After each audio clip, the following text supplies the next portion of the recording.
TV7 ಕನ್ನಡಕ್ಕೆ ಸ್ವಾಗತ.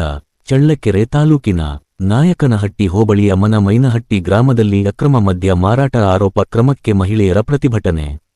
ಚಳ್ಳಕೆರೆ ತಾಲೂಕಿನ ನಾಯಕನಹಟ್ಟಿ ಹೋಬಳಿಯ ಮನಮೈನಹಟ್ಟಿ ಗ್ರಾಮದಲ್ಲಿ ಅಕ್ರಮವಾಗಿ ಮದ್ಯ ಮಾರಾಟ ನಡೆಯುತ್ತಿದೆ ಎಂದು ಗ್ರಾಮದ ಮಹಿಳೆಯರು ಆರೋಪಿಸಿ ಅಬಕಾರಿ ಅಧಿಕಾರಿಗಳ ವಿರುದ್ಧ ಪ್ರತಿಭಟಿಸುತ್ತಿದ್ದಾರೆ.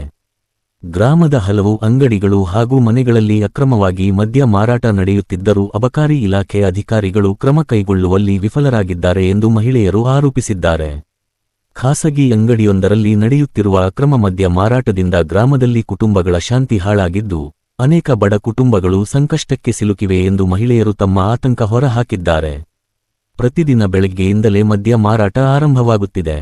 ಗಂಡಸರು ದುಡಿದ ಹಣವನ್ನೆಲ್ಲ ಮದ್ಯಕ್ಕೆ ಖರ್ಚು ಮಾಡುತ್ತಿದ್ದಾರೆ. ಮದ್ಯ ಸೇವಿಸಿ ಮನೆಗೆ ಬಂದು ಮಹಿಳೆಯರ ಮೇಲೆ ಹಲ್ಲೆ ನಡೆಸುವ ಘಟನೆಗಳು ಹೆಚ್ಚಾಗಿವೆ. ಮಕ್ಕಳ ಶಿಕ್ಷಣಕ್ಕೂ ತೊಂದರೆಯಾಗಿದ್ದು, ಯುವ ಪೀಳಿಗೆಯ ಮೇಲೂ ದುಷ್ಪರಿಣಾಮ ಬೀರುತ್ತಿದೆ ಎಂದು ಅವರು ಅಳಲು ತೋಡಿಕೊಂಡರು. ಈ ಕೂಡಲೇ ಗ್ರಾಮದಲ್ಲಿ ಅಕ್ರಮ ಮದ್ಯ ಮಾರಾಟವನ್ನು ಸಂಪೂರ್ಣವಾಗಿ ನಿಲ್ಲಿಸಿ ಎಂದು ಗ್ರಾಮದ ಮಹಿಳೆಯರ ತೀಕ್ಷ್ಣ ಆರೋಪವಾಗಿದೆ.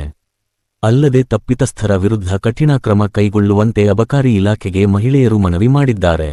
ಈ ಸಂದರ್ಭದಲ್ಲಿ ಸವಿತಾ, ನಂದಿನಿ, ಆಶಾ, ಪುಷ್ಪಲತಾ, ಸುಮಾ, ಸುಮಿತ್ರಾ, ಎರಡು ಫೋನು, ಒಂದು ಟಿವಿ, ಫ್ರಿಜ್ಜು, ವಾಷಿಂಗ್ ಮಿಷಿನು ಎಲ್ಲ ಹಾಳು ಮಾಡಿದ್ದಾರೆ ಸರ್. ಕುಡ್ದು ಒಂದು 10-15 ಅಂಗಡಿಗಳಿದಾವೆ. ಇಲ್ಲಾಂದ್ರೆ ನಮ್ಮ ಮನೆಯಲ್ಲಿ ಏನಾದರೂ ಹೆಣ್ಮಕ್ಳು ಸಾಯ್ತತೆ, ಇಲ್ಲಾಂದ್ರೆ ಸರಾಯಿ ಕುಡಿಯೋದು ನಿಲ್ಲಿಸ್ಬೇಕು. ಅಂಗಡಿಯಲ್ಲೆಲ್ಲ ಮಾಡ್ತಾರೆ.